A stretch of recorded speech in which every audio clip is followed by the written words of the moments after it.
Naimbag nga aldaw kada kayo aming kakabsat. Magandang araw po sa inyo lahat and welcome back to my channel. Natapos po yung unang 3 araw ng impeachment trial ni Sara Duterte. Pero bakit ba ang pakiramdam ko parang binobobo tayo ng defense team ni Sara at ni Sara Duterte mismo? Akala ba nila magagago nila tayo into believing dun sa style ng kanilang paglo-lawyering para kay Sara Duterte? Bibigyan ko po ng sarili kong take, ng sarili kong opinion. Ito pong 3 araw, kung ano yung mga naganap itong first 3 days ng impeachment trial. Unahin ko po yung first day na sinasabi ng grupo ni Sara Duterte na nilamon daw ni Atty. Sison si Atty. Luistro. Nung napanood ko yung opening statement nitong si Atty. Sison, ay sabi ko, kung ito ang magiging flow ng defense ni Sara Duterte, ay mag-isip-isip na si Sara. Kasi hindi po kakagatin ng taong bayan. Well, maliban na lang po sa mga DDS na kahit na ano ang ipakain mo sa kanilang balita or statement, hook, line, and sinker, tatanggapin nila. But not, as I always say, not the rest of the Filipino people. Sabi ba naman itong si Atty. Sison? The prosecution proposes that we unseat the Vice President elected to office by more than 32 million Filipino people. Kita nyo na yung style nila? Pinaniniwala tayo na 32 million pa rin ang may gusto kay Sara Duterte. Yes, 32 million ang bumoto sa kanya. Pero sa tingin mo, Atty. Sison, intact pa rin yung 32 million na yan. Alisin mo na nga lang ako na iisang bumoto kay Sara Duterte ng dahil kay BBM di less than 32 million na yan. Yung million pa na binitray ni Sara Duterte. Tapos, ang ibig mong sabihin dito, the prosecution o yung grupo nila Luistro ay nagpo-propose na tanggalin si Vice President Sara Duterte na binoto ng 32 million Filipino people. Para bang lisensya na ni Sara Duterte yun? O binoto ka ng 32 million, hindi ka dapat ma-impeach. Tapos sasabihin pa ni Sison na ang gustong mangyari ng prosecution ay matanggal sa pwesto si Sara Duterte. Kaya nga po may impeachment Ano ba ang goal ng impeachment? Hindi ba para patalsikin yung impeachable officer? O para sa inyo talaga mga DDS, hindi talaga pwede tanggalin yung isang taong binoto ng 32 million. Ayun na nga 32 million ang nagtiwala sa kanya. Pero, she betrayed that 32 million sa mga pinaggagawa niya. Kaya nga siya na-impeach Hindi naman siguro siya aabot sa gantong trial na to, kundi nakakita ng mga dahilan para i-impeach siya. So, hindi po lisensya. Kahit na si President Bongbong Marcos, kung talaga meron siyang impeachable offenses, huwag niyo isipin yung 31 million na bumoto sa kanya.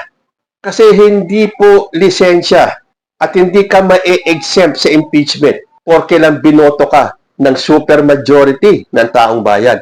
Hindi po ganun yun. Kaya huwag mo kaming bobohin, Atty. Sison. Hindi mo kami madadaan sa pa-victim mo o yung paawa effect na 32 million patatalsikin ninyo sa impeachment. Samantalang, sabi ni Sison, much greater than any of the votes secured by each of the members of the House of Representatives who now are here to prosecute her and seek to undo this people's choice. Again, yes, people's choice siya as Vice President, pero siya din ang people's choice para humarap sa impeachment na to.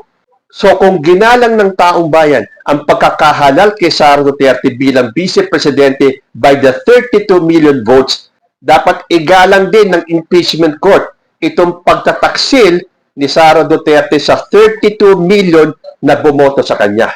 Para ba ang gustong palabasin ni Atty. Sison, hindi na accountable si Sara Duterte. Wala siyang dapat sagutin, wala siyang dapat panagutan dahil 32 million ang bumoto sa kanya. Anong klaseng pag-iisip yan? Akala ko pa naman matalino itong si Atty. Sison. Para sa akin kasi, meron yatang defense lawyer na mukhang magaling kasi asta pa lang Yung pala, panindak lang yung asta, opening na opening pa lang sablay na Gustong paniwalain ng tao na hindi pwedeng ma-impeach ang isang vice presidente porke lamang 32 million ang bumoto sa kanya. Tapos mamaliitin pa niya yung mga miyembro ng House of Representatives nung sinabi niyang much greater yung bumoto kay Sara Duterte kaysa sa inyong mga House of Representatives na kung ilan lang ang nakuha niyong boto kung ikukumpara kay Sara Duterte. Napakalayo naman ng comparison nun, Attorney Sison. Nanggagago ka ba? Vice Presidente yan. Yung House of Representatives, kanya-kanyang distrito, kanya-kanyang lugar lang yan. Tapos sasabihin mo, wala kayo sa kalingkingan ng boto ni Sara Duterte. Natural. Ay, ako. Yan ang mga tagapagtanggol ni Sara Duterte. Umpisa pa lang sablay na. Tapos ito daw ng mga miyembro ng House of Representatives ang siyang magpo-prosecute sa isang taong pinili ng taong bayan. Yun na nga eh. Pinili siya ng taong bayan, so dapat respetuhin niya yung gusto ng taong bayan na bumoto sa kanya, ang harapin ang impeachment trial at sagutin lahat ng inaakusa sa kanya. Ganun lang po kasimple yun. Punta naman tayo sa pangalawang araw. Siguro nung naramdaman ni Sara Duterte na palpak yung kanyang mga abogado, abay nagpunta sa Senado. Tapos na i-announce pa, Sara Duterte heading for the Senate. Akala naman ng taong bayan, a-attend siya sa impeachment trial niya. Yun pala, imi-meeting lang yung kanyang defense team. Nagtapang-tapangan pa, kunyari pinakita sa taong bayan na matapang ako, pwede akong sumipot sa Senado. Yung pala, nagpunta hindi para umatid ng hearing, kung hindi para i-meeting yung kanyang mga abogado na mukhang umpisa pa lang sablay na. Tapos nagbitaw pa siya ng isang statement na akala mo original sa kanya, kitang-kita naman na ginaya niya lang. Wala siyang originality para lang masabi na, may bagong salita na naman si Sara Duterte. Mind-boggling. Na ano ba ibig sabihin nung sinabi niya? Ang lalim-lalim Dahil nung una sabi niya, bloodbath. I really want a bloodbath. Kung nung last year nga lahat ng paraan ginawa niyo para maharang yung impeachment trial mo. Pero sabi mo, you want a bloodbath. Tapos ngayon, dinagdagan mo pa ng isang salita. Sabi mo, in this bloodbath and bludgeoning, I will be blooded but unbound. O hindi ba? Kung maririnig natin yan, wow, ang galing ni Sara Duterte, may dagdag English Una, bloodbath. Ngayon, dinagdagan yung bloodbath, ginawang, bludgeoning ba tawag dyan? Yung pong bludgeoning o yung pag-bludgeon, yung po yung paghampas o yung repeatedly na ini-strike ng isang tao, kunyari tulad sa mga hazing. Di ba yung paddle ng paghampas nila? Parang malaking palo-palo pag naglalaba ka. Yun, pag repeatedly, paulit-ulit mong hinahampas sa isang tao yun, binabludgeon niya siya to death. At yun ang gusto ni Sara Duterte. Look how criminal-minded Sara Duterte is. After nung bloodbath, siyempre parang maliligo kayo sa dugo dahil bloodbath Tapos, para kayo makarating sa bloodbath, kailangan hampasin ng todo-todo, patuloy, i-bludgeon hanggang sa dumanak ang dugo. At yun ang bloodbath. Kita nyo? Tapos magtataka kayo kung bakit nasabi niya yung kanyang death threat kay President Bongbong Marcos. Kaya lang, tanong natin kay Sara Duterte, papaano magkakaroon ng bloodbath at bludgeoning kung hindi ka naman a-attend sa sarili mong impeachment trial? Pababayaan mo yung mga lawyers mo ang tumanggap ng bloodbath at yung paghahampas, yung bludgeoning? Sila ang gusto mong dumanak ang dugo? Hindi. Ang hinahanap ng taong bayan na sinabi mong pagdanap ng dugo ay yung dugo mo. Although hindi po literal yun yung dugo mo na sinasabi mong bloodbath, yun ang ipakita mo. Sabi mo, binabludgeon ka Pero you may be blooded but not unbound. Hindi yuyuko. Yan pangalan nagtapang-tapangan ka para ipakita sa taong bayan na kaya kong pumunta sa Senado. Bakit hindi pa itinuloy-tuloy yung pagkamatapang mo? Dapat umattend ka ng iyong impeachment trial. Huwag kang kunyari nagpapakita na ang tapang-tapang mo pero hindi mo naman kayang harapin yung mga akusasyon sa'yo. Yan ang sinasabi ng taong bayan. Again, alisin natin mga DDS the rest of the Filipino people na gustong makitang humarap ka sa impeachment trial. Hindi namin kailangan itong mga malalalim na salita mo na halata naman namin na hindi ikaw ang original na nag-isip. Tigilan mo kami. Alam namin kung hanggang saan lang ang kaya mo. Kasi hindi tayo pwede magkaroon ng bludgeoning sa kanang bloodbath kung puro proxy lang ipadadala mo, kung mga abogado mo lang, hindi sila ang tatanggap ng bludgeoning. Hindi sila ang dadanak ang dugo, so to speak. Ikaw. Kasi ikaw ang sentro ng impeachment trial. So kung talagang matapang ka, humarap ka. But obviously, alam na po ng taong bayan na duwag ka. At kahit na magtapang-tapangan ka at magbitaw ka ng ganitong mga ginaya mo lang na mga salita para magmukhang matalino ka at malalim ang iyong vocabulary, sorry, hindi po yan ang kailangan namin. Ang kailangan namin, harapin mo ang impeachment trial.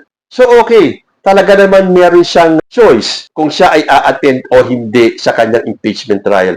But again, kung magtatapang-tapangan ka rin lang naman, di ipakita mo talagang matapang ka. Huwag mo kaming dinadaan sa mabulaklak na salita or sa mga malalalim na salita na obviously ginaya mo lang sa iba, dahil hindi po uubra yan. Kung last year, okay, napahinto mo ang impeachment trial, not this time. Although kahit na sinasabi mong gusto mo ng bloodbath and bludgeoning, mukhang hindi ka panipaniwala.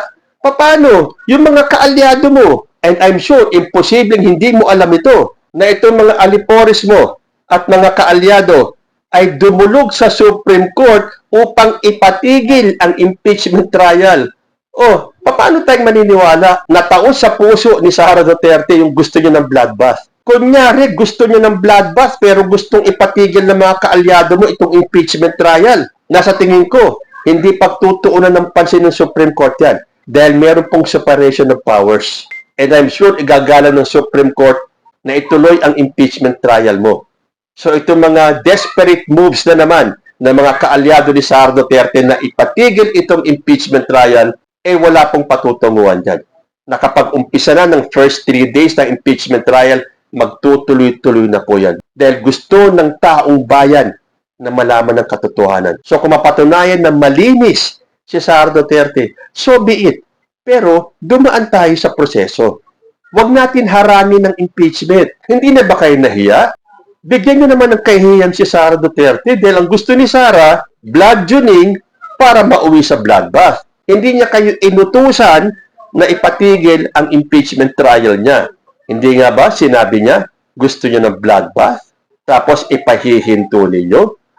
Mapapahiya naman si Sara Duterte niyan. At dun sa second day also, nagkaroon ng issue doon sa photocopy na gustong palabasin ng depensa na hindi uubray ang photocopy o yung mga Xerox copies. Pero sinabi ni Attorney Amando Ligutan, saludo po ako kay Attorney Ligutan. Galing, galing, galing. Tapos ito yung sasabihin nila sa Alpanelo, na kahit na daw baguhan na abogado, ilalampaso itong prosecution.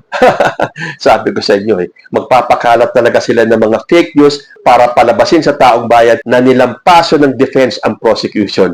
My goodness. Kahit na hindi ako nanonood ng full coverage sa mga nababasa ko at naririnig, ang defense ang nilalampaso ng prosecution. So, hindi ko na rin ipapaliwanag ito. Kasi kahit no anong paliwanag po natin, hindi naman maniniwala ang mga DDS. Do your research. Meron pong batas na ang photocopy is now considered an original. Pero hindi po yan sa lahat ng dokumento na pwede nang i-photocopy para maging original. Tulad ng ginagawa ng mga ilang DDS. Sila po ay nag-photocopy ng kanilang mga pera, yung kanilang paper bills, at ipinapakita pa sa kanilang mga FB account or kung saan man. Hindi ba nila alam or kulang talaga sila sa kaalaman na bawal po yung kanilang ginawa at pwede silang makasuhan? Dahil, hiramin ko yung salita ni Robin Padilla, ginugil ko rin ito. Tinanong ko si Google, bawal ba i-photocopy ang pera natin? Sagot po ni Google, opo, mahigpit pong ipinagbabawal ng Bangko Sentral ng Pilipinas ang pag-photocopy ng pera. At bakit naman ito bawal? Ayon sa BSP Circular number 829, ang hindi otorisadong pag-reproduce, pag-imprenta o paggamit ng imahe o facsimile ng Philippine banknotes sa kahit anong paraan, kulay man o itim at puti, meaning colored or black and white, ay illegal. Ang sinumang mapatunayang lumabag dito ay maaaring makulong ng 5 hanggang 10 taon. Kaya yung mga DDS na to na nag-imprenta ng pera para ipakita lang o kutsain yung sinasabing ang photocopy ay pwede na maging original, ay may paglalagyan kayo. Bawal na bawal po ang inyong ginawa. So bahala na po ang ating otoridad dito sa 3 sample natin. Kayo na po ang humusga kung sila ba ay may nilabag sa batas natin. At yung pangatlong araw, ito po yung araw na pinag-usapan nila, yung death threat ni Vice President Sara Duterte. Abay, kung di ba naman talaga tayo ginagago ng defense team? Para ang gusto nilang panabasin, AI, yung video na napanood natin o napanood ng buong Pilipinas at ng buong mundo. Para ba ang gusto pa nilang sabihin, hindi ito original, ito ay AI lang, o kung ito ay splice man. In short, hindi siya authentic, hindi siya totoo. Eh si Robin Padilla nga, gusto pang makita yung original daw. Hindi pa ba naman original yun? Eh ang pagkakaalam ko, correct me if I'm wrong, live po yun nung nagsalita si Sara Duterte. Hindi nga ba siya parang ini-interview ng isang Maui Taylor ba to? Tapos bakit ngayon parang pinalalabas na hindi original yun? Kailangan daw i-produce yung totoo, yung authentic, yung original. Palibhasa, yung kampo ng mga DDS ang mahilig maglabas ng AI videos. Ngayon, gusto nilang paniwalain ng tao na hindi totoo yung video ni Sara Duterte at ito daw ay AI lamang. O hindi ba? Kundi ba naman tayo ginagago ng defense team na to? Dahil hindi nga ba nagtanong pa itong si Robin Padilla, sabi niya dun sa witness, mahal na saksi, nakuha niyo po ba yung original na video ng press conference ni VP Sara? Yung original po hindi po yung galing sa internet. Eh anong sagot ng NBI agent na si John Mark Kalilong? The video itself, sir, is publicly available. At yan po ay napanood ng halos buong mundo. Tapos sasabihin, hindi original, AI. Kaya ayoko nang manood ng impeachment trial na to eh. Dahil alam ko naman, sa bandang huli, ito mga Sara Duterte senators, i-acquit.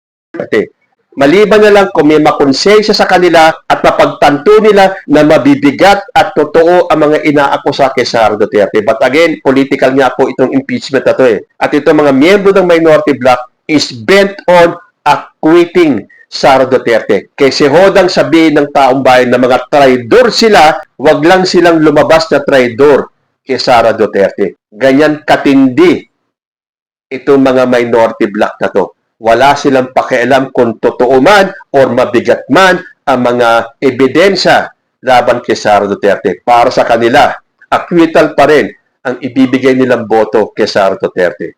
I-acquit nyo kung gusto ninyo. Pero para sa amin, lalo na sa amin mga ordinaryong Pilipino, para sa amin, guilty si Sara Duterte.